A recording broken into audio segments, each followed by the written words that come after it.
സാധാരണയായി നമ്മുടെ മനസ്സിലേക്ക് ഓടിവരുന്ന ഒരാശയം ഗുഡ് ന്യൂസ് അഥവാ നല്ല വർത്തമാനം എന്നുള്ളതാണ്. എന്നാൽ പൗലോസ് ഇവിടെ പറയുന്ന സുവിശേഷം കേവലം ഒരു ഗുഡ് ന്യൂസ് മാത്രമല്ല. നല്ല വർത്തമാനം കേൾക്കുവാൻ വേണ്ടി കൊതിക്കുന്നവരാണ് നാം എല്ലാ പ്രിയപ്പെട്ടവരും. നല്ലത് കേൾപ്പാനില്ലാത്ത ഒരു കാലഘട്ടത്തിലാണ് നാം ജീവിക്കുന്നത്. വർത്തമാന പത്രങ്ങളിലൂടെയും ദൃശ്യശ്രവ്യ മാധ്യമങ്ങളിലൂടെയും നമ്മുടെ കാതുകളിൽ എത്തുന്ന വർത്തമാനങ്ങൾ കോൾമയർ കൊള്ളിക്കുന്നതും അതിശയ കൂറുമാറ് നമ്മെ വല്ലാത്തൊരു അന്തരീക്ഷത്തിലേക്ക് കൊണ്ടുപോകുന്നതും ഞെട്ടിക്കുന്നതും എത്ര ഭീകരമായ വാർത്തകളാണ് നാം കേട്ടുകൊണ്ടിരിക്കുന്നത്. അങ്ങനെയുള്ള വാർത്തകളുടെ കൂട്ടത്തിൽ എല്ലാ മനുഷ്യരുടെയും ഹൃദയത്തിലെ ഒരാഗ്രഹമാണ് സുവിശേഷം കേൾക്കുക, ഗുഡ് ന്യൂസ് കേൾക്കുക, നല്ല വർത്തമാനം കേൾക്കുക എന്നുള്ളത്. നമുക്കറിയാം, നമ്മുടെ സംസ്ഥാനം വലിയ വേനലിലേക്ക് പോകാൻ വേണ്ടി പോവുകയാണ്. ഫെബ്രുവരി മാസവും മാർച്ച് മാസവും ഏപ്രിൽ മാസവും ഏതാണ്ട് മെയ് മാസത്തിന്റെ 2ാം ആഴ്ച വരെ സൂര്യൻ നമ്മുടെ തലയ്ക്ക് മുകളിൽ കത്തി ജ്വലിച്ചു നിൽക്കുന്ന അനുഭവങ്ങളാണ്. ഇന്ന് കാണുന്ന ഈ പച്ചപ്പൊക്കെ വളരെ വേഗം വാടിത്തളർന്ന് ഈ സംസ്ഥാനത്തിന്റെ പല ഭാഗങ്ങളിലും ദാഹജലം പോലും ഇല്ലാതെ ജനം വേനലിന്റെ ചൂട് അനുഭവിക്കാൻ പോകുന്നതേയുള്ളൂ. ഓരോ വർഷം ചെല്ലും തോറും വേനൽ കൂടിക്കൂടി വരികയാണ്. കുടിവെള്ളമില്ലാത്ത ഒരു നാട്ടിൽ, മഴയില്ലാത്ത ഒരു നാട്ടിൽ, മനുഷ്യൻ സൂര്യന്റെ താപം കൊണ്ട് പൊറുതിമുട്ടുന്ന ഒരു നാട്ടിൽ, ആ ദേശത്തെ മൊത്തത്തിൽ തണുപ്പിക്കുന്നത് പോലെ നല്ലൊരു മഴ പെയ്തു എന്ന് പറഞ്ഞാൽ ആ നാട്ടിൽ പാർക്കുന്ന ആളുകളെ സംബന്ധിച്ചതൊരു നല്ല വർത്തമാനമാണ്. അവരത് വളരെ പ്രതീക്ഷയോടുകൂടെയാണ് അത് കേൾക്കുകയും അനുഭവിക്കുകയും ചെയ്യുന്നത്. നമ്മുടെ ആരുടെയെങ്കിലും അറിവിൽ ദീർഘനാളുകളായി പല വൈദ്യന്മാർ പല ആശുപത്രികൾ മാറി മാറി ചികിത്സിച്ചിട്ട് രോഗം ഭേദമാകാതെ കഠിനമായ രോഗത്തിൽ വേദനയിൽ നാളുകൾ തള്ളി നീക്കുന്ന ഒരു രോഗി സൗഖ്യമായി എന്ന് വർത്തമാനം കേൾക്കുമ്പോൾ ആ രോഗിയെ സംബന്ധിച്ച്, ആ രോഗിയെ സ്നേഹിക്കുന്നവരെ സംബന്ധിച്ച് ആ വർത്തമാനം ഒരു നല്ല വർത്തമാനമാണ്, അതൊരു ഗുഡ് ന്യൂസ് ആണ്.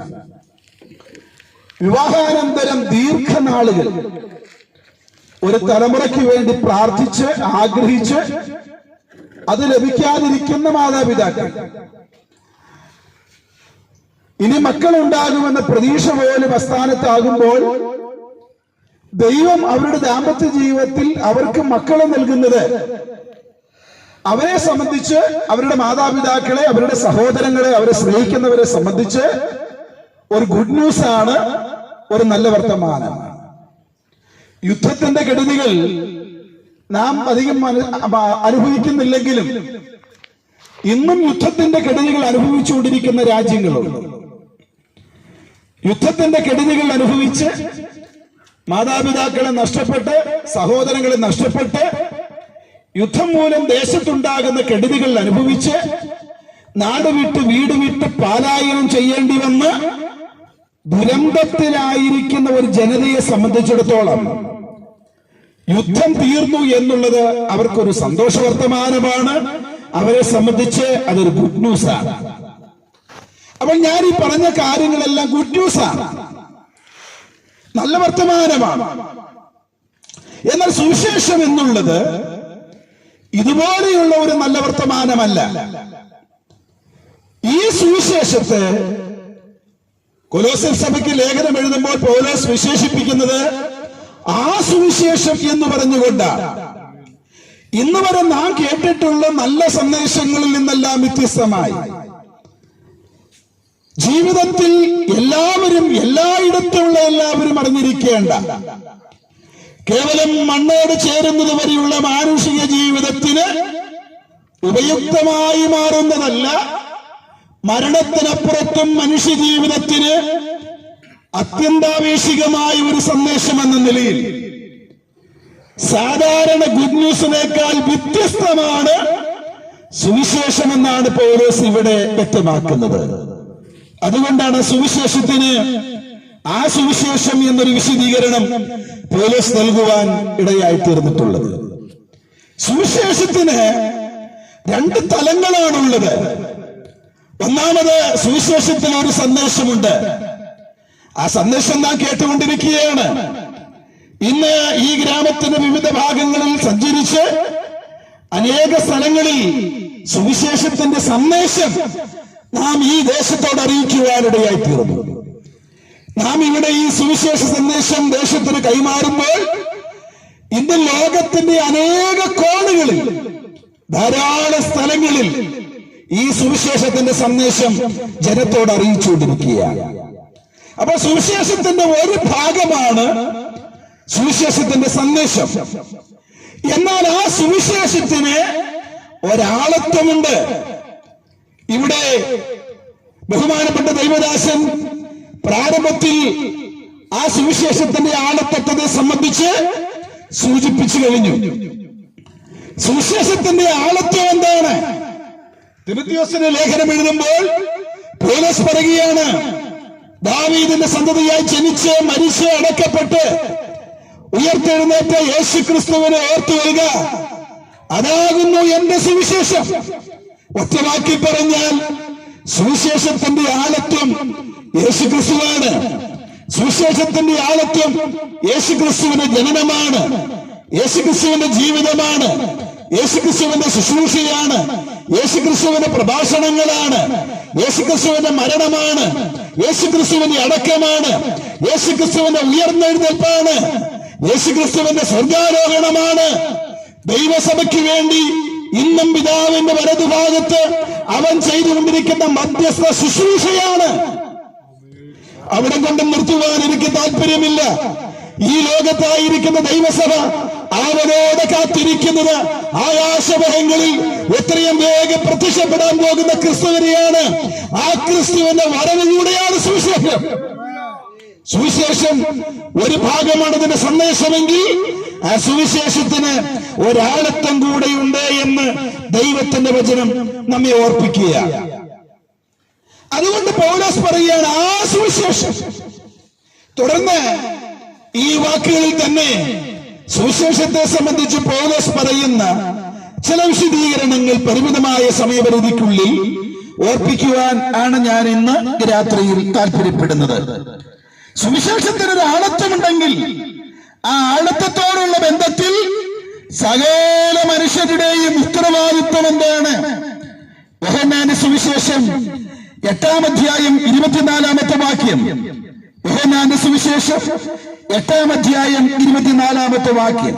ആകയാൽ നിങ്ങളുടെ പാപങ്ങളിൽ നിങ്ങൾ മരിക്കും എന്ന് ഞാൻ നിങ്ങളോട് പറഞ്ഞു. ഞാൻ അങ്ങനെയുള്ളവൻ എന്ന് വിശ്വസിക്കാഞ്ഞാൽ നിങ്ങൾ നിങ്ങളുടെ പാപങ്ങളിൽ മരിക്കും. നിങ്ങൾ നിങ്ങളുടെ പാപങ്ങളിൽ മരിക്കും എന്ന് പറഞ്ഞു. മരിക്കുമെന്ന് പറഞ്ഞു.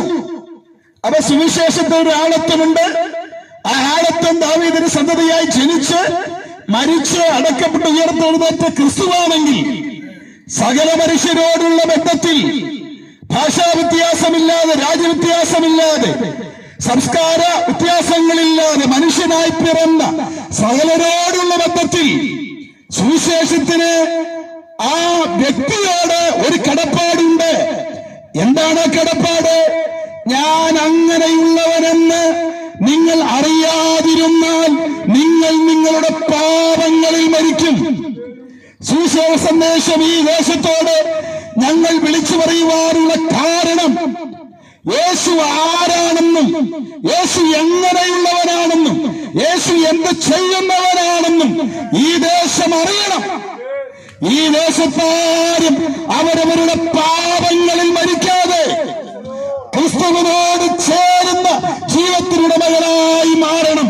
അതുകൊണ്ടാണ് ഈ സന്ധ്യാസമയം ഈ സന്ദേശം ഈ ദേശത്തിന് ഞങ്ങൾ കൈമാറുന്നത്. പ്രിയമുള്ളവരെ, ലോകത്തിൽ ധാരാളം ഗുരുക്കന്മാരുണ്ട്, ധാരാളം മതപണ്ഡിതന്മാരുണ്ട്, തത്വശാസ്ത്രിമാരുണ്ട്. അവരെല്ലാം അവരുടെ ശിഷ്യന്മാരോടായി പറഞ്ഞിട്ടുള്ള കാര്യങ്ങൾ ഞങ്ങളുടെ ജീവിതം നിങ്ങൾ ശ്രദ്ധിക്കേണ്ട, ഞങ്ങൾ എന്താണ് പഠിപ്പിച്ചത് എന്ന് ശ്രദ്ധിക്കണം. എന്നാൽ യേശു അങ്ങനെയല്ല പറയുന്നത്. ഞാൻ എങ്ങനെയുള്ളവനെന്ന് നിങ്ങൾ അറിയണം. എന്റെ ജനനവും എന്റെ ജീവിതവും എന്റെ ശുശ്രൂഷയും എന്റെ മരണവും എന്റെ അടക്കവും എന്റെ പുനരുദ്ധാനവും എന്റെ ഉയർപ്പും എന്റെ സ്വർഗാരോഹണവും എന്തിനു വേണ്ടിയുള്ളതാണെന്ന് നിങ്ങൾ അറിയണം. അങ്ങനെ അറിയാതിരുന്നാൽ നിങ്ങൾ നിങ്ങളുടെ പാപങ്ങളിൽ മരിക്കും. ഞാൻ ഓർക്കുകയാണ് പ്രിയമുള്ളവരെ, അമേരിക്കയിൽ ഇല്ലിനോയ് എന്ന് പറയപ്പെടുന്ന ഒരു പ്രത്യേക സ്ഥലത്ത് അനേകം നാളുകൾക്ക് മുമ്പ് നടന്ന ഒരു സംഭവം ഒരു പുസ്തകത്തിൽ വായിച്ചത് എനിക്ക് ഓർമ്മയുണ്ട്. ഒരു മാതാവിന് ഏകസന്താനമായ ഒരു മകൻ, അവന് 3 വയസ്സ് പ്രായമുള്ളപ്പോൾ പിതാവ് ലോകത്തിൽ നിന്ന് മാറ്റപ്പെട്ടു. ആ രാജ്യത്തിന്റെ സംസ്കാരമനുസരിച്ച് വീണ്ടും വിവാഹം കഴിക്കുവാനുള്ള അനുവാദമുണ്ടായിരുന്നെങ്കിലും ഈ മാതാവ് അതിനുവേണ്ടി തുനിയാതെ കഠിനാധ്വാനം ചെയ്ത് മകനെ പഠിപ്പിച്ചു, അധികമായി സ്നേഹിച്ചു, ഒത്തിരി വാത്സല്യത്തോടുകൂടി അവനെ വളർത്തി. ആ മകന് വേണ്ടി എന്തെല്ലാം ചെയ്യാൻ പറ്റുമോ അതെല്ലാം ആ മാതാവ് ചെയ്തു. പക്ഷേ മാതാവിന്റെ അമിതമായ സ്നേഹവും വാത്സല്യവും ധാരാളിത്വത്തിലേക്കും മദ്യത്തിന്റെയും മയക്കുമരുന്നിന്റെ ഉപയോഗത്തിലേക്ക് അവനെ നയിച്ചു. ഒരു രാത്രിയിൽ ഒരു ക്ലബിൽ തന്റെ കൂട്ടുകാരോട് ചേർന്നിരുന്ന് മദ്യപിച്ച് ചീട്ട് കളിച്ചുകൊണ്ടിരിക്കുമ്പോൾ താൻ പരാജയപ്പെട്ട് വരികയാണ്. അവസാനം കരകയറുവാൻ നിവൃത്തിയില്ല എന്ന് മനസ്സിലാക്കിയപ്പോൾ കോപമെന്ന വികാരത്തിന് അധീനനായി കയ്യിലുണ്ടായിരുന്ന മാരകായുധം ഉപയോഗിച്ച് തന്നോടൊപ്പം ഉണ്ടായിരുന്ന 1-ലധികം ആളുകളെ നിഷ്കരണം കുത്തിക്കൊന്നു. ഇദ്ദേഹത്തെ പോലീസ് പിടിച്ചു, ജയിലിലടച്ചു, ഇദ്ദേഹത്തെ വിസ്തരിച്ചു. കുറ്റവാളിയാണെന്ന് ബോധ്യമായി ഇദ്ദേഹത്തെ തൂക്കിക്കൊല്ലുവാൻ വേണ്ടി വിധിച്ചു. ആ രാജ്യത്തിൽ അദ്ദേഹത്തെ സ്നേഹിച്ചിരുന്ന പല പ്രിയപ്പെട്ടവർ, ആ ചുറ്റുപാടുള്ള പല പ്രിയപ്പെട്ടവർ, അവരുടെ വേണ്ടപ്പെട്ടവരായ ചില ആളുകൾ അവിടുത്തെ സംസ്ഥാന ഗവർണർക്ക് ഒരു നിവേദനം നൽകി. പ്രായത്തിന്റെ പക്വതക്കുറവ്, അമിതമായ ലാളനം അങ്ങനെ സംഭവിച്ചു പോയ ഒരു കാര്യമാണ്. ആ മാതാവ് ജീവിതം മാറ്റിവെച്ചത് ഈ യൗവനക്കാരന് വേണ്ടിയാണ്. മറ്റൊരു വിവാഹം കഴിച്ചിട്ടില്ല, വേറെ തലമുറകളില്ല. കഴിവുമരത്തിൽ നിന്നും ആ പൈതലിനെ പിടിവിക്കണം. ആ നിവേദനത്തിൽ തന്റെ ചുറ്റുപാടുള്ള ധാരാളം ആളുകൾ ഒപ്പിട്ട് ഒരു നിവേദനം ആ സംസ്ഥാന ഗവർണർക്ക് സമർപ്പിക്കുവാനിടയായി തീർന്നു. ചില നാളുകൾ ജയിൽവാസം അനുഭവിച്ച് കൊലക്കയർ കാത്തിരിക്കുന്ന ഈ ചെറുപ്പക്കാരന്റെ മനസ്സിൽ അനുതാപം ഒരു ലെവലേശമെങ്കിലും ഉണ്ടായിട്ടുണ്ടോ എന്നറിയേണ്ടതിനു വേണ്ടി സംസ്ഥാന ഗവർണർ ചെയ്ത കാര്യം തന്നെ തൂക്കിക്കൊല്ലുവാൻ വിധിക്കപ്പെട്ട ആ ദിവസത്തിന്റെ തലേ ദിവസം തന്റെ സെല്ലിലേക്ക് കടന്നു വന്നു. പക്ഷെ താൻ കടന്നു വന്നത് ഒരു പുരോഹിതന്റെ വേഷത്തിലാണ് കടന്നു വന്നത്. കൊലക്കുറ്റത്തിന് വിധിക്കപ്പെട്ട് തൂക്കിക്കൊല്ലുവാൻ വിധിക്കപ്പെട്ട ആളുകളെ സന്ദർശിക്കുവാൻ മതത്തിന്റെ ആളുകൾ വരാറുണ്ട്, പ്രാർത്ഥിക്കുവാൻ വേണ്ടി വരാറുണ്ട്, പുരോഹിതന്മാർ വരാറുണ്ട്. അതൊക്കെ ആ നാട്ടിലെ ഒരു സംസ്കാരമാണ്. ഈ പുരോഹിതന്റെ വേഷത്തിൽ സംസ്ഥാന ഗവർണർ അദ്ദേഹത്തിന്റെ സെല്ലിൽ കടന്നു ചെന്ന് അദ്ദേഹത്തോട് അല്പസമയം സംസാരിച്ച് തന്നെ കൊലക്കയറിൽ നിന്ന് വിടുവിക്കുവാൻ വേണ്ടിയാണ് അവിടെ കടന്നു ചെന്നത്. എന്നാൽ പിറ്റേ ദിവസം അവസാനിക്കുകയാണെന്ന് യാഥാർത്ഥ്യം മനസ്സിലാക്കി ഭക്ഷണത്തോടും സഹജീവികളോടും പ്രകൃതിയോടും എന്ന് വേണ്ട ദൈവത്തോട് പോലും വെറുപ്പ് ഹൃദയത്തിനകത്ത് കത്തുജനിച്ചു വന്ന ചെറുപ്പക്കാരൻ തന്റെ സെല്ലിനടുത്തേക്ക് വരുന്ന ആ പുരോഹിതനെ കണ്ടപ്പോൾ തന്നെ പരുഷമായ ശബ്ദത്തോടുകൂടെ അദ്ദേഹത്തെ ആക്ഷേപിച്ച് അവിടെ നിന്ന് പറഞ്ഞയക്കുവാനിടയായി. ഈ പുരോഹിത വേഷത്തിൽ വന്ന ഗവർണർ ആ ചെറുപ്പക്കാരനോട് സംസാരിക്കാൻ മനസ്സില്ലാതെ അദ്ദേഹത്തിന്റെ പരുഷമായ സംസാരത്തിൽ മനം നൊന്തവനായി ആ സെല്ലിൽ നിന്ന് പുറത്തേക്ക് പോയി. പ്രിയമുള്ളവരെ, ആ പുരോഹിതൻ അവിടെ നിന്ന് പോയി. അല്പം കഴിഞ്ഞപ്പോൾ ഒരു ജയിൽ ജീവനക്കാരൻ ആ സെല്ലിനടുത്തേക്ക് കടന്നു വന്നു. എന്നിട്ട് ആ ചെറുപ്പക്കാരനോട് ചോദിച്ചു, നിന്നെ കാണുവാൻ വേണ്ടി നമ്മുടെ ഈ സംസ്ഥാന ഗവർണർ കടന്നു വന്നിരുന്നല്ലോ, അദ്ദേഹം നിന്നോട് എന്താണ് പറഞ്ഞത് എന്ത് വാഗ്ദത്തമാണ് നിനക്ക് അദ്ദേഹം തന്നത്? ആ ജയിൽ ജീവനക്കാരൻ പറഞ്ഞു, നിന്റെ നാട്ടുകാരും നിന്റെ ബന്ധുക്കളും നിന്റെ ചാർച്ചക്കാരും എല്ലാവരും കൂടെ ചേർന്ന് ജീവിതത്തിൽ ഒരിക്കൽ സംഭവിച്ചുപോയ ആ പക്വതയില്ലായ്മ കൊണ്ട് സംഭവിച്ചുപോയ കൊലപാതകം, തന്നിമിത്തം തനിക്കുണ്ടാകേണ്ടി വന്ന കൊലക്കയർ, അതിൽ നിന്ന് മോചനം കൊടുത്ത് ഒരു പ്രാവശ്യമെങ്കിലും ജീവിക്കുവാൻ ഒരു പ്രാവശ്യം കൂടെ ഈ ചെറുപ്പക്കാരന് അവസരം കൊടുക്കണം എന്ന നിവേദനം നിന്റെ വേണ്ടപ്പെട്ടവർ നൽകിയത് കൊണ്ട് നിന്നോട് സംസാരിക്കുവാൻ വേണ്ടിയാണ് സംസ്ഥാന ഗവർണർ ഇവിടെ കടന്നു വന്നത്. ഈ വാർത്ത കേട്ടപ്പോൾ ബോധരഹിതനായി താഴ്വീണ ചെറുപ്പക്കാരൻ പറഞ്ഞത്, എന്നെ സ്നേഹിക്കുന്ന ഒരു കൂട്ടം ആളുകളുണ്ടെന്നും എന്റെ മോചനത്തിനു വേണ്ടി ചില കാര്യങ്ങൾ ചെയ്യുന്ന എനിക്ക് വേണ്ടപ്പെട്ടവരുണ്ടെന്നും എന്നെ വിടുവിക്കുവാൻ വേണ്ടിയാണ് സംസ്ഥാന ഗവർണർ ഒരു പുരോഹിതന്റെ വേഷത്തിൽ എന്റെ സെല്ലിനകത്ത് വന്നതെന്നും ഞാൻ അറിഞ്ഞില്ല. ഞാനത് സംസ്ഥാന ഗവർണറാണെന്ന് അറിഞ്ഞിരുന്നുവെങ്കിൽ വളരെ ആദരവോടുകൂടി അദ്ദേഹത്തോട് പെരുമാറുമായിരുന്നു. പ്രിയമുള്ളവരെ, ഈ സന്ദേശം ഞാൻ നിങ്ങൾക്ക് കൈമാറുമ്പോൾ പിറ്റേ ദിവസം ആ ചെറുപ്പക്കാരനെ കൃത്യസമയത്ത് കൊലക്കളത്തിലേക്ക് നടന്നുകൊണ്ടു പോവുകയാണ്. അവസാനമായി തന്റെ മാതാവിനെയും തന്റെ പ്രിയപ്പെട്ടവരെയും കാണുവാൻ തനിക്ക് അവസരം കൊടുത്തു. ധാരാളം ആളുകൾ തന്നെ കാണുവാൻ വേണ്ടി വന്നു. അവരെല്ലാം കണ്ട് താൻ കൊലക്കളത്തിലേക്ക് നടന്നു നീങ്ങുമ്പോൾ അദ്ദേഹം വേദനയോടുകൂടെ പറഞ്ഞൊരു കാര്യം, ഞാൻ ചില നിമിഷങ്ങൾ കഴിയുമ്പോൾ ഈ ലോകത്തിൽ നിന്ന് വേർപെടും, എന്നെ തൂക്കിക്കൊല്ലുവാൻ വേണ്ടി പോകുകയാണ്. പക്ഷെ എന്നെ തൂക്കിക്കൊല്ലുന്നത് ഞാനൊരു സിനിമാശാലയിൽ വെച്ച് മദ്യത്തിന് അടിമയായി ചില ആളുകളെ കുത്തിക്കൊന്നു എന്ന തെറ്റുകൊണ്ടല്ല. ആ തെറ്റിന് എന്നെ തൂക്കിക്കൊല്ലുവാൻ വേണ്ടി ഇവിടത്തെ ഗവൺമെന്റ് വിധിച്ചു. എന്നാൽ നിങ്ങൾ നൽകിയ ദയാഹർജി നിമിത്തം സംസ്ഥാന ഗവർണർ ആ തെറ്റിനുള്ള കൊലയിൽ നിന്ന് എന്നെ വിടുവിച്ചു. പക്ഷെ എന്നെ ഇപ്പോ തൂക്കിക്കൊല്ലുന്നത് എനിക്ക് മോചനം നൽകുവാൻ വേണ്ടി എന്റെ അടുത്ത് കടന്നു വന്ന സംസ്ഥാന ഗവർണറോട് ഞാൻ അയോഗ്യമായി ഇടപെട്ടു എന്നുള്ളത് കൊണ്ടാണ്. പ്രിയമുള്ളവരെ, ഈ സംഭവം എന്തിനാ ഞാൻ നിങ്ങളെ ഓർപ്പിക്കാനിടയായി തീർന്നത്? ഇന്ന് മനുഷ്യൻ മരിക്കുന്നത് ആദാം മൂലമുള്ള പാപം നിമിത്തമല്ല, ആദിമ മാതാപിതാക്കളുടെ പാപം നിമിത്തമല്ല.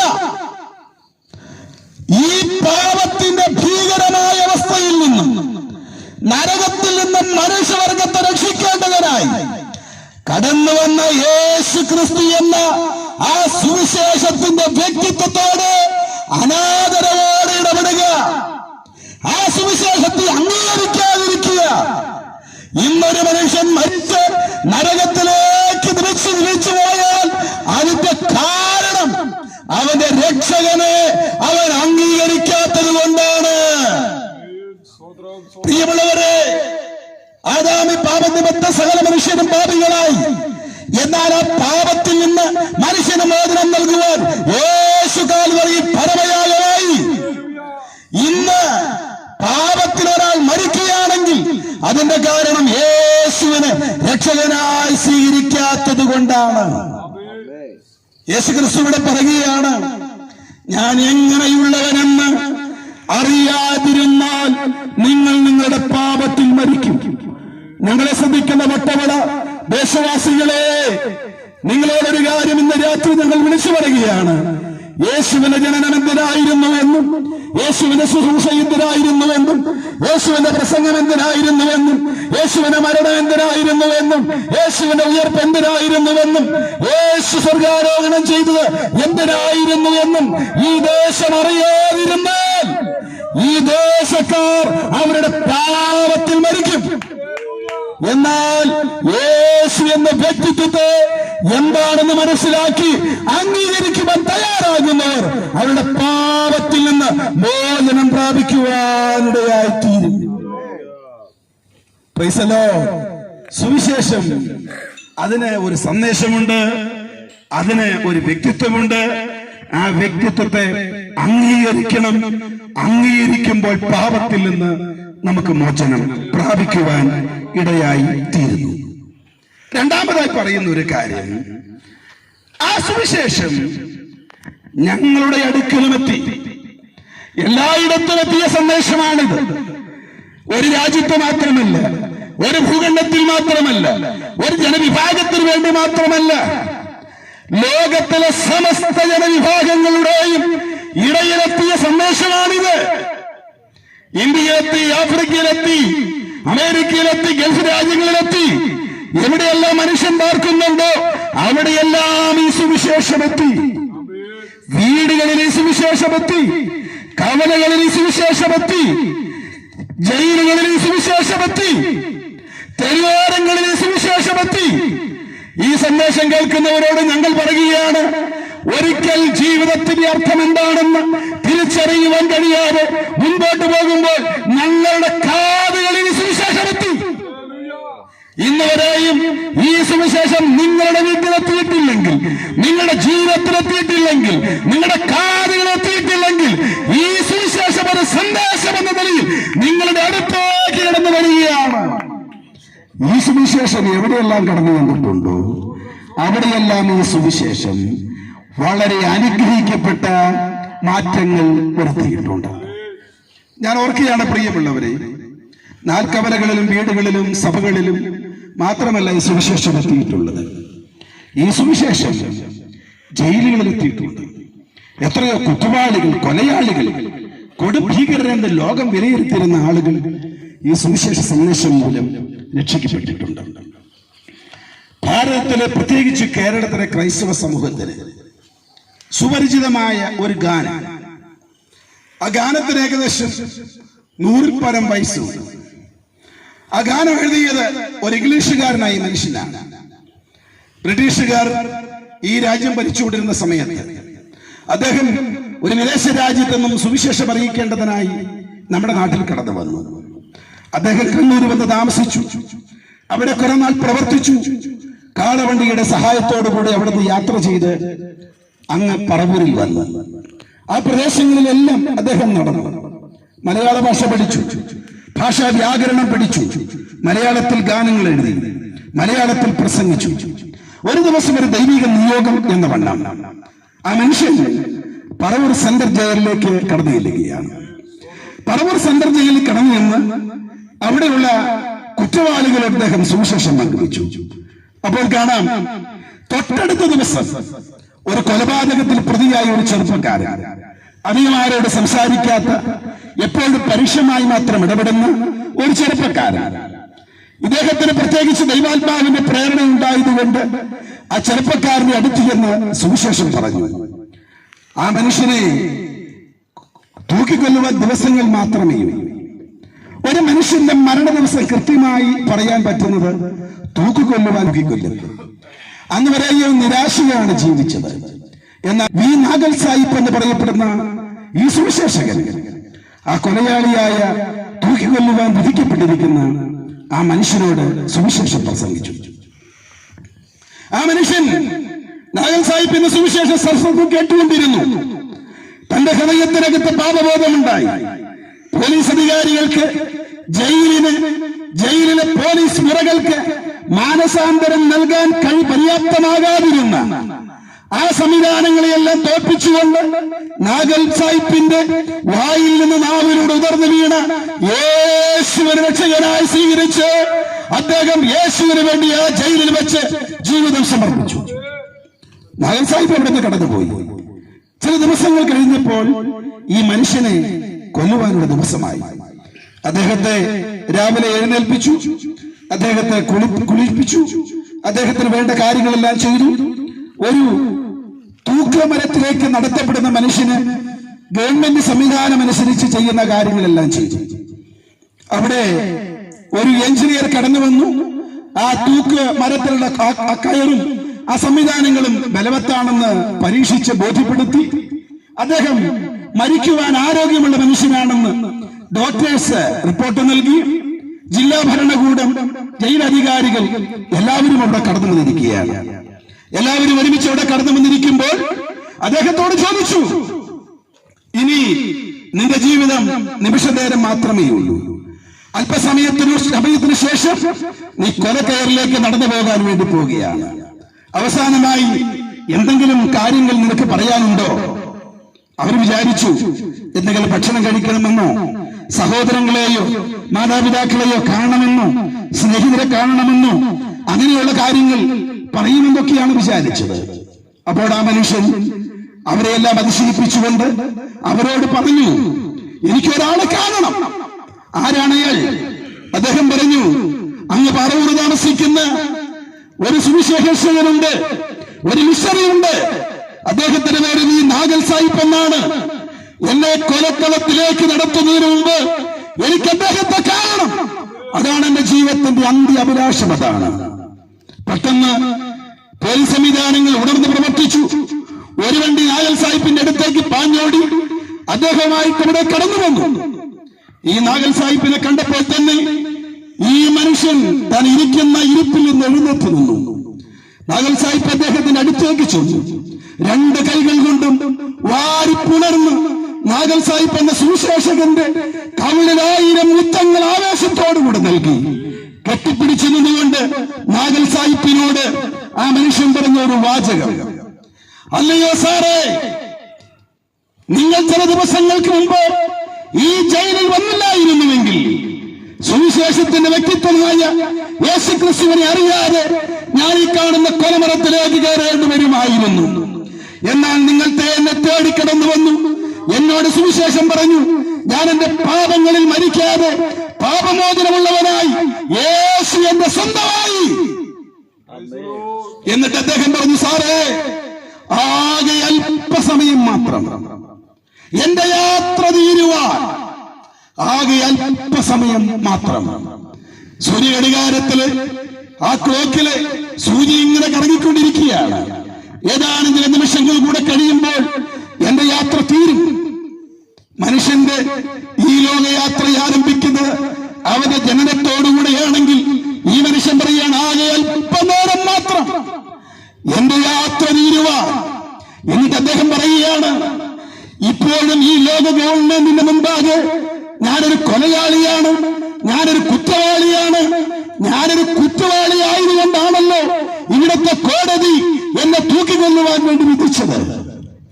ഞാൻ ഈ ലോകത്തിന്റെ കോടതിയുടെ മുൻപാകെ ഒരു കുറ്റവാളിയാണെങ്കിലും ഈ കോടതിയുടെ മുകളിൽ മറ്റൊരു കോടതിയുണ്ട്. ആ കോടതിയിൽ തന്റെ പുത്രനായ യേശുവിന്റെ രക്തത്താൽ എന്നെ കഴുകി എന്റെ പാപങ്ങളെ ബോധിച്ചു. യേശുവേ, നിനക്ക് സ്തോത്രം. ഞാൻ കഴിഞ്ഞ ചില ദിവസങ്ങളായി സ്നേഹിക്കുന്ന, ആരാധിക്കുന്ന, കാത്തിരിക്കുന്ന എന്റെ പാപമോചകനായ യേശുവേ, ഞാൻ അങ്ങയുടെ അടുത്തേക്ക് വരികയാണ്. അല്പസമയം കൂടെ കഴിയുമ്പോൾ യേശുവേ, നിനക്ക് സ്തോത്രം, ഞാൻ നിന്റെ മടിയിലേക്ക് വരികയാണ്. അവിടെ കൂടി നിന്നിരുന്ന സകല അധികാരികളുടെ മനസ്സിൽ നാഗൽ സാഹിബിന്റെ ഹൃദയത്തിനകത്ത് ഒരിക്കലും മറക്കാൻ പറ്റാത്ത വരികളായി അത് കുറിച്ചു വെക്കപ്പെടുവാനിടയായിത്തീർന്നു. ആകെ അല്പനേരം മാത്രം എന്റെ യാത്ര തീരുവാൻ ഞാൻ ബന്ധപ്പെട്ട് യേശുവിന്റെ അടുക്കിലേക്ക് പോകുകയാണ്. യേശുവേ, നിനക്ക് സ്തോത്രം. വേഗം നിന്നെ ഞാൻ കാണാൻ പോവുകയാണ്. ഹല്ലേലൂയ പാടിക്കൊണ്ട് യേശുവേ നിനക്ക് സ്തോത്രം, യേശുവേ നിനക്ക് സ്തോത്രം, യേശുവേ നിനക്ക് സ്തോത്രം, ഞാൻ വേഗം നിന്നെ കാണുമെന്ന് പറഞ്ഞുകൊണ്ട് ആ മനുഷ്യനെ കൊലക്കയറിലേക്ക് നടന്നു പോകുവാനിടയായിത്തീർന്നു. ആ കാഴ്ച അന്ന് കണ്ടവർക്കെല്ലാം പരിഭ്രാന്തി ഉളവാക്കി. എന്താണ്, ചില വർഷങ്ങൾ ജയിലിൽ കിടന്നിട്ടും പോലീസ് മുറകൾ പ്രയോഗിച്ചിട്ടും പാപമോചനം വരാത്ത ഈ മനുഷ്യന് ഒരു മനുഷ്യന്റെ സുവിശേഷം എന്ന ആ വാചകം, ആ സന്ദേശം ഇവരിൽ എന്ത് മാറ്റമാണ് വരുത്തിയത്? കൊലക്കയറിലേക്ക് കടന്നു പോകുന്നവർ കരഞ്ഞുകൊണ്ട് കാല് പിടിച്ച് വിഭ്രാന്തരായി കടന്നു പോകുമ്പോൾ യേശുവേ നിനക്ക് സ്തോത്രം, വേഗം ഞാൻ നിന്നെ കാണുമെന്ന് പാട്ടുപാടി ആ മനുഷ്യൻ കൊലക്കയറിൽ കയറി. ആ മനുഷ്യൻ ലോകത്തോട് യാത്ര പറഞ്ഞു. യേശുവിന് സ്തോത്രം പറഞ്ഞ് ആ രക്ഷിക്കപ്പെട്ട ആ കൊടും കുറ്റവാളി യേശുവിന്റെ സന്നിധിയിലേക്ക് കടന്നുപോയി. ലോകത്തിലെ കോടതി തന്റെ പാപം ക്ഷമിച്ചില്ലെങ്കിലും സ്വർഗത്തിലെ കോടതി തന്റെ പാപം ക്ഷമിച്ചു. പ്രിയമുള്ള സഹോദരങ്ങളെ, എന്നെ കേൾക്കുന്ന ദേശവാസികളെ, നിങ്ങളുടെ പാപം എത്ര ഭീകരമായിരുന്നാലും, ലോകത്തിലെ ഒരു കോടതി പോലും ക്ഷമിക്കാത്ത കൊടുക്കുറ്റത്തിന് നിങ്ങൾ പാത്രമായി മാറിയവനായിരുന്നാലും, നിങ്ങളുടെ പാപം എത്ര രക്താംബരം പോലെ കടുച്ചുവപ്പായിരുന്നാലും, ഇന്ന് രാത്രി ഒരു സന്ദേശവും ആ സുവിശേഷത്തിലെ ആഴത്വത്തെയും ഞങ്ങൾ നിങ്ങളുടെ കാതുകളിലേക്ക് എത്തിക്കുകയാണ്. യേശുവിന്റെ രക്തം സകല പാപവും പോക്കി നമ്മെ ശുചീകരിക്കുന്നതാണ്. നാഗൽ സാഹിബ് വീട്ടിൽ ചെന്ന് കൊടും കുറ്റവാളി പറഞ്ഞ ചില വാക്കുകൾ മറന്നുപോകാതെ കുറിച്ചു വെച്ചു. അദ്ദേഹം പിന്നീട് അതെല്ലാം കോർത്തിണക്കി അതൊരു ഗാനമാക്കി മാറ്റി. ക്രൈസ്തവ കോളം ഇന്നും മറക്കാതെ പാടുന്ന ഒരു പാട്ട്. പക്ഷെ നമ്മുടെ ആളുകൾ ആ പാട്ടിനെ വികൃതമാക്കി മാറ്റി. സമയമാം രഥത്തിൽ ഞാൻ സ്വർഗയാത്ര ചെയ്യുന്നു, എൻ സ്വദേശം കാണുന്നതിനായി ബന്ധപ്പെട്ടോടിയിടുന്നു. അങ്ങനെയാണ് പാട്ട്. എന്നാൽ കുറച്ചാളുകൾ അതിനെ വികൃതമാക്കി ഞാൻ തനിയെ പോകുന്നു എന്നാക്കി. പാട്ടുപാടുന്നത് പെട്ടിക്കകത്ത് കിടക്കുന്ന ശവമല്ല, ജീവനോടെ ഇരിക്കുന്ന ഞാനും നിങ്ങളുമാണ്. ജീവിതത്തിന് സമയമാം രഥത്തിൽ എന്റെ ജീവിതയാത്ര പൂർത്തീകരിച്ച് യേശുവിന്റെ രക്തത്താൽ പാപമോചനം പ്രാപിച്ച് ഞാനിത് എന്റെ അറുപതാതിന്റെ സന്നിധിയിലേക്ക് കടന്നു പോകുകയാണ്. എന്റെ ജീവിതം അതിനു വേണ്ടിയുള്ള ബദ്ധപ്പാടോടുകൂടിയുള്ള ഓട്ടമാണ്. അതാണ് രക്ഷിക്കപ്പെട്ട ഒരു ദൈവവൈതലിന്റെ സാക്ഷ്യം. ഞാൻ എന്റെ വാക്കുകൾ അവസാനിപ്പിക്കുന്നതിന് മുമ്പായി ഒരു വാക്യം കൂടെ ഒന്ന് വായിച്ച ശേഷം വളരെ വേഗത്തിൽ ഞാൻ അവസാനിപ്പിക്കാം എന്ന് ചിന്തിക്കുകയാണ്. റോമലേഖനം 5-ാം അധ്യായം 20-ാമത്തെ വാക്യം. എന്നാൽ ലംഘനം പെരുകേണ്ടതിന് ന്യായപ്രമാണവും ഇടയിൽ ചേർന്ന് വന്നു. എങ്കിലും പാപം പെരുകയിടത്ത് കൃപ അത്യന്തം വർദ്ധിച്ചു. ദൈവശാസ്ത്രജ്ഞനായ പൗലോസ് പറയുകയാണ്, എങ്കിലും പാപം പെരുകയിടത്ത് കൃപ അത്യന്തം വർദ്ധിച്ചു. പ്രിയമുള്ളവരെ, ഒരുപക്ഷെ നമുക്കൊരു അല്പ സംശയം വന്നേക്കാം. സാധാരണയായി നാം മനസ്സിലാക്കുന്നത് കൃപ പെരുകുന്നത് എവിടെയാണ്? പാപത്തിൽ നിന്ന് മോചനം പ്രാപിക്കുമ്പോഴാണ്. പാപത്തിന്റെ കാഠിന്യം ലോകത്തിൽ ഏറ്റവും അധികം ഉണ്ടായത് ഇന്ന് ലോകത്തിലുള്ള മനുഷ്യവർഗത്തിൽ സ്തോത്രമല്ലേലൂയ ഒരു വലിയ സംഭവം ലോകത്തിലുണ്ടായി. ദൈവത്തിന്റെ കോപം മനുഷ്യന്റെ പാപത്തിന് നേരെ ഒരു വലിയ തീജ്വാല പോലെ ജ്വലിച്ച് ഞാനിനി ഈ മനുഷ്യനെ ആരും ശേഷിക്കാതെ വണ്ണം ഒന്നടങ്ങ് കൊന്നുകളയുമെന്ന് പറഞ്ഞ് സർവശക്തനായ ദൈവം ആകാശത്തിലെ കിളിവാതിലുകളെ തുറന്ന് മഴ ഭൂമിയിലേക്ക് അയച്ച് ഭൂമിയുടെ ഉറവുകളെ തുറന്ന് വെള്ളം ഈ ലോകത്തിലെ സകല ദുഃഖങ്ങളെ മുക്കിക്കളഞ്ഞു. പക്ഷിജാലങ്ങളാകട്ടെ മൃഗജാലങ്ങളാകട്ടെ, സ്തോത്രം, ഒരു സുവിശേഷ പ്രസംഗകനും തന്റെ കുടുംബം ഒഴിച്ച് സകല മനുഷ്യരെയും ദൈവം നമ്പുരാൻ ഒരുപോലെ നശിപ്പിച്ച ദൈവകോപത്തിന്റെ ഭീകരദിനം. അതിന് കാരണമായി തീർന്നത് എന്താണ്? പാപം അത്രമാത്രം ലോകത്തിൽ പെരുകി, തെറ്റ് അത്രമാത്രം പെരുകി. സ്വർഗത്തിൽ നിന്ന് ദൈവത്തിന് ഭൂമിയിലേക്ക് നോക്കാൻ പാടില്ലാത്തതുപോലെ മനുഷ്യരുടെ ഇടയിലെ പാപം വർദ്ധിച്ചു. എന്നാൽ ഒരു കാര്യം മറന്നുപോകരുത്, ഈ പാപം ഇത്രമാത്രം വർദ്ധിച്ചപ്പോൾ, ഈ കൊടിയ പാപത്തിന് അർഹരായി എല്ലാവരും മാറിയപ്പോൾ, അതിന് ന്യായവിധിക്ക് അർഹരായി എല്ലാവരും മാറിയപ്പോൾ, ഒരു സ്തോത്രം രോഗിയെയും തന്റെ ഭാര്യയെയും തന്റെ മക്കളെയും ഈ അപകടങ്ങൾ അവരുടെ ജീവിതത്തിൽ കെടുതിക്ക് കാരണമായി ഭവിക്കാതെ ഒരു പെട്ടകത്തിലൂടെ അവരെ രക്ഷിച്ച ദൈവത്തിന്റെ കൃപ അത് ഏറ്റവും പെരുകാനിടയായി തീർന്നു. പ്രിയമുള്ളവരെ, പാപം വർദ്ധിക്കുന്ന ഇടത്തും സ്തോത്രം ദൈവത്തിന്റെ ജനത്തിനു വേണ്ടിയുള്ള കരുണയുണ്ട്. അതിനുശേഷം മനുഷ്യന്റെ പാപത്തിന്റെ കൊടും ഭീകരത ലോകം കണ്ട മറ്റൊരു സംഭവം 2024 വർഷങ്ങൾക്ക് മുമ്പ് അങ്ങ് യെരുശലേമിലെ ഗോൽഗോഥായിലെ മലമുകളിൽ ഉണ്ടായി. ഒരു കൂട്ടം ആളുകൾ, അതിനകത്ത് ഭരണകർത്താക്കളുണ്ട്, അതിനകത്ത് പുരോഹിതന്മാരുണ്ട്, അതിനകത്ത് സാധാരണ ജനങ്ങളുണ്ട്. എല്ലാവരും ഒരുപോലെയുണ്ട്. ന്യായാധിപനായ മനുഷ്യൻ വന്ന് പറഞ്ഞു, ഇത് രണ്ട് മനുഷ്യരെ നിങ്ങളുടെ മുമ്പാകെ നിർത്തിയിരിക്കുന്നു. ഒരാൾ യേശുവാണ്. യേശുവിനെ നിങ്ങൾക്ക് നല്ലതുപോലെ അറിയാം. അപ്പമില്ലാതിരുന്നപ്പോൾ നിങ്ങൾക്ക് സ്വർഗത്തിലേക്ക് നോക്കി പ്രാർത്ഥിച്ച് അപ്പമുണ്ടാക്കിയവനാണ് ഈ നിൽക്കുന്നത്. കുഷ്ഠരോഗിയെ തൊട്ട് സൗഖ്യമാക്കിയവനാണ് ഈ നിൽക്കുന്നത്. കല്യാണ വീട്ടിലെ വെള്ളം വീഞ്ഞാക്കി മാറ്റിയവനാണ് ഈ നിൽക്കുന്നത്. നയിൻ പട്ടണവാതിക്കൽ വെച്ച് വിധവയായ ഒരു സ്ത്രീയുടെ മകനെ ഉയർപ്പിച്ചവനാണ് ഈ നിൽക്കുന്നത്.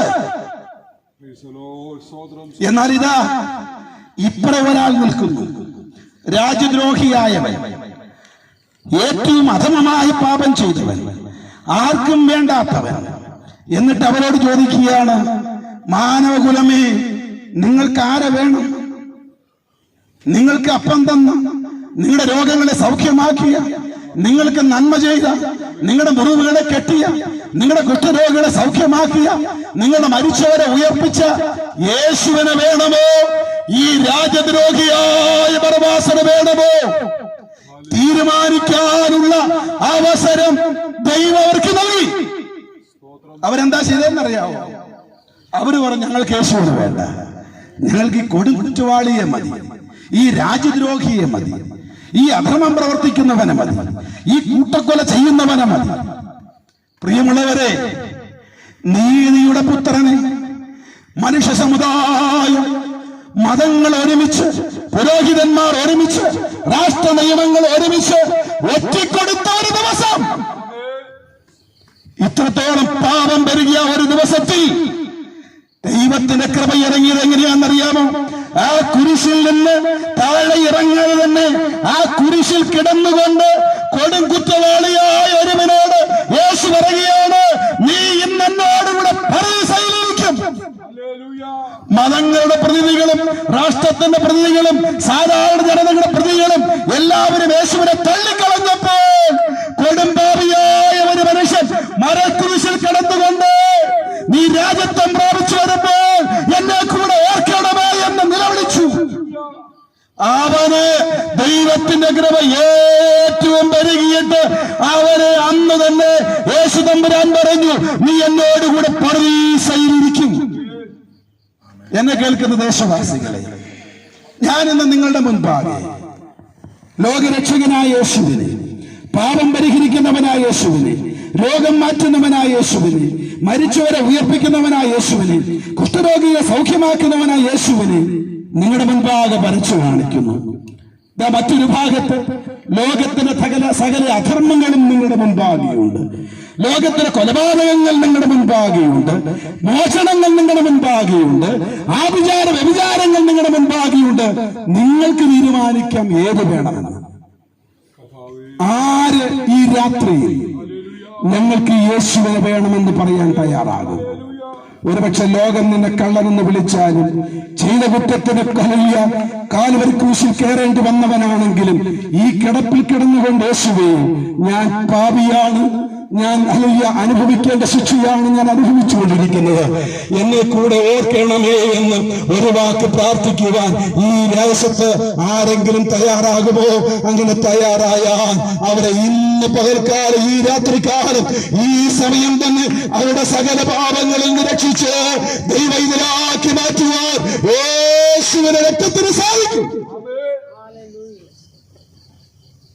കർത്താവ് പറഞ്ഞൊരു വാചകം, അല്ലല്ല മാനസാന്തരപ്പെടാൻ നിങ്ങൾ എല്ലാവരും അങ്ങനെ തന്നെ സകല മനുഷ്യവർഗത്തോട്, ആണും പെണ്ണുമായി മനുഷ്യനായി പിറന്ന സകല മനുഷ്യവർഗത്തോടും ഈ സുവിശേഷത്തിന്റെ ആത്മാവാകുന്ന യേശു ക്രിസ്തു വിളിച്ചു പറയുന്നു, രണ്ട് കാര്യങ്ങൾ നിങ്ങൾക്ക് ചെയ്യാം.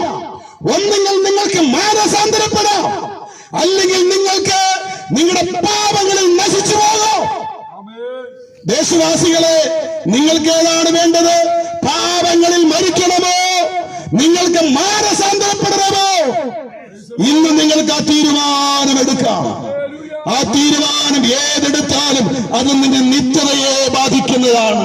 പ്രിയമുള്ളവരെ, ഈ സന്ദേശം നിങ്ങൾക്ക് ആർക്കും ഒരു ശിക്ഷാവിധിക്ക് കാരണമായി തീരാതെ ഈ സായാം സന്ധിയിൽ ഞാനൊരു പാപിയായ മനുഷ്യനാണ്, യേശുവേ എന്റെ പാപങ്ങളുടെ പരിഹാരത്തിന് വേണ്ടിയാണ് അവിടുന്ന് മരിച്ചടക്കം ഉയർത്തെഴുന്നേറ്റ് ഇന്നും ജീവിക്കുന്നത് വിശ്വസിക്കുന്നു, എന്റെ പാപങ്ങളെ കഴുകണമേ എന്ന് പറഞ്ഞുകൊണ്ട് അനുതാപത്തോടുകൂടെ കരയുവാൻ തയ്യാറായാൽ പുണ്യയാത്ര നടത്താതെ, മതകർമ്മങ്ങൾ നടത്താതെ, ദീർഘയാത്രകൾ നടത്താതെ നിന്റെ പാപത്തെ പൂർണ്ണമായി ശുദ്ധീകരിക്കുവാൻ യേശു ഇന്ന് രാത്രി തയ്യാറാണ്.